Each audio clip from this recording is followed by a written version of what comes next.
Mysterious drones in the New York and New Jersey area. Is this the sign of end times? You probably have seen the news coverage as well as different YouTubers covering this. And while some people say that this is just the research drones, other people say it's recreational drones, some people say this is Chinese or Russians are trying to spy on the United States, others are saying these are just UFOs. You probably have also seen there's a video circulating of a CEO of a drone manufacturing company who says that these drones are ours and that they are looking for something because the only reason that they fly at night is because they're looking for guys with dangerous and possibly nuclear weapons. Now, this is the same guy that says he believes there's a nuclear device that is headed toward the United States and it might be here, and these drones are trying to sniff this nuclear device out. Other people are circulating videos that the government is saying that these might be aliens and all of this stuff. But here are a few things we know for sure. So the first thing is that these things are real. No one is questioning this. The state governors and the former governors are speaking openly about this problem. Their presence of these drones is acknowledged by the Defense Department, the FBI, the Department of Homeland Security, and the Federal Aviation Administration and the Joint Staff. Secondly, what we know is that they shut down a New York airport. Now, we know that the Stewart International Airport, which is 60 miles north of New York City, was shut down for an hour on December 13th due to a drone. Thirdly, what we know to be true is they are at sensitive military air bases, not just in New York. According to the spokesman for the Joint Staff, they have confirmed seeing these drones at other United States military bases. The fourth thing that we know for sure as well is they have been here, or there has been sightings of these since last December 2023. They've seen them over Langley Air Force in Virginia for 2 weeks in December of 2023. The fifth thing that we know is the U.S. military has its hands tied. The law prohibits the U.S. military from shutting them down or shutting anything down that is not an immediate threat. The sixth thing is the government denies knowledge of the origin of the drones. So the U.S. Homeland Security Secretary said that federal authorities know of no foreign involvement. The U.S. Homeland Security Secretary said that the federal authorities know of no foreign involvement. The seventh thing that we know is one individual has been sentenced to prison.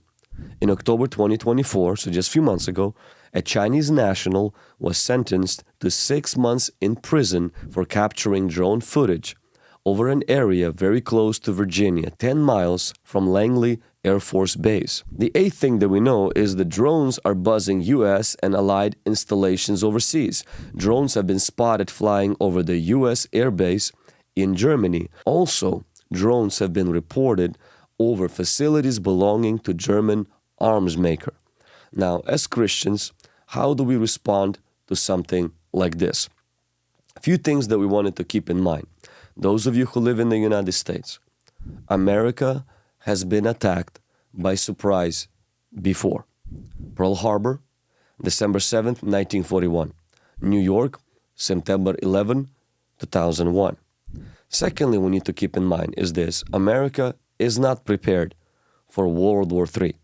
The commander-in-chief, who is in the White House right now, the military, and the way the United States is spiritually, militarily, and industrially, we are not doing good. America is weak, and America is no longer prepared to fight in different wars at the same time. The third thing that I want to highlight, and that is, there has been prophecies. And I'm not talking about right now somebody who had a dream and posted a video on YouTube. Before there was YouTube prophets and dreamers and seers, and I'm not saying that these guys were false right now, but there has been prophetic voices and visions that people had concerning America, concerning the war in America, and concerning stuff that would happen in America that's pretty negative. Like, for example, Kenneth Hagin, and you might have your opinion about this guy, but in 1950, he had a vision of war on American soil with many cities being reduced to ashes.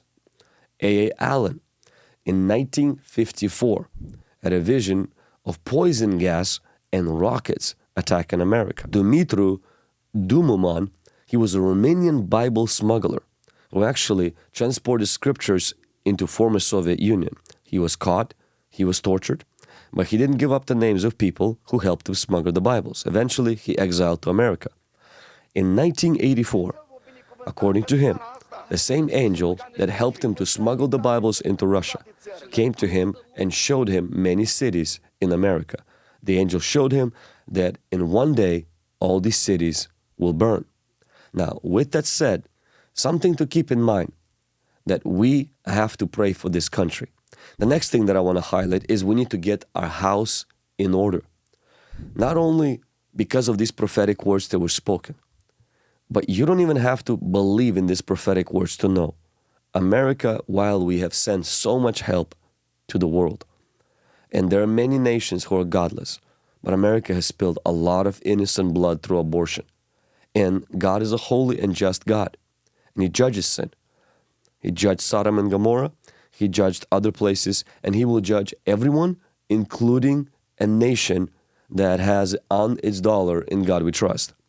And so, in light of that, we have to understand is that we are on a borrowed time, and we have to pray for this nation, but we personally have to get our own house in order.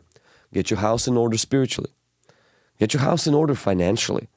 Because what's about to come to the United States, whether it's in the next 4 years or in the next 40 years, might be challenges that you have to be strong spiritually and financially. Get out of debt. Don't be in debt to your eyeballs because you might not be prepared for what's coming. The next thing that I want to highlight is you do have to be ready to suffer. Why?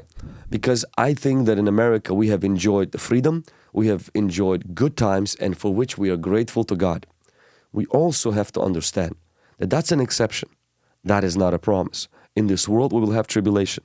In this world we will have hardship. And we have to, as Christians, especially in the United States, who are used to comforts and freedom, have to develop a stronger ability to endure hardship for Jesus and just hardships in general. We've been taught how to enjoy life.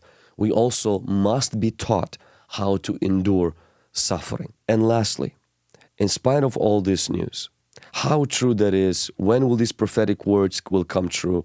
When will God's judgment come in? When will the tribulation begin? In spite of all of that, one thing is clear for us. Whether these drones are Russians, Chinese, whether these drones are American drones looking for nuclear devices because they got rumors that they are here in the United States, we're given clear mandate to work for God, to harvest souls.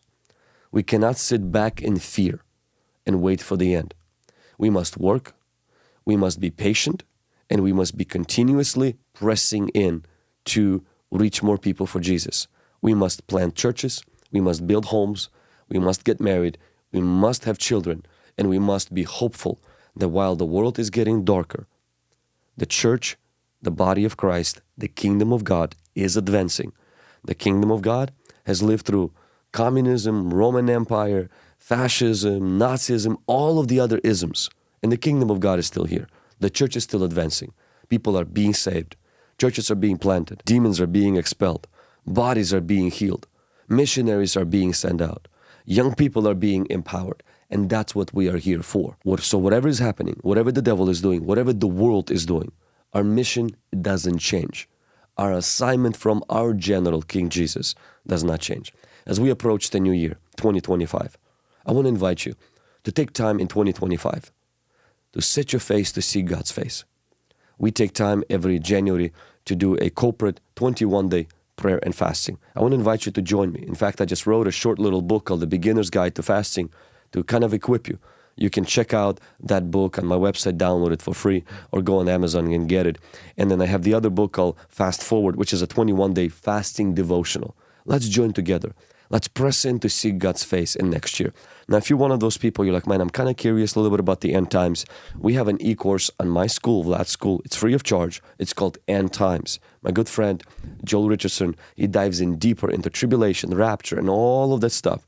As well as I have some videos called 10 Signs of End Times, Christians and Tribulations, 7 Reasons for Pre-Trib Rapture, and all of the other stuff. You can find that in the links below. Let me know in the comments below, what do you think about these drones? What is your idea for that? And how you are handling this news? God bless you. Until next time.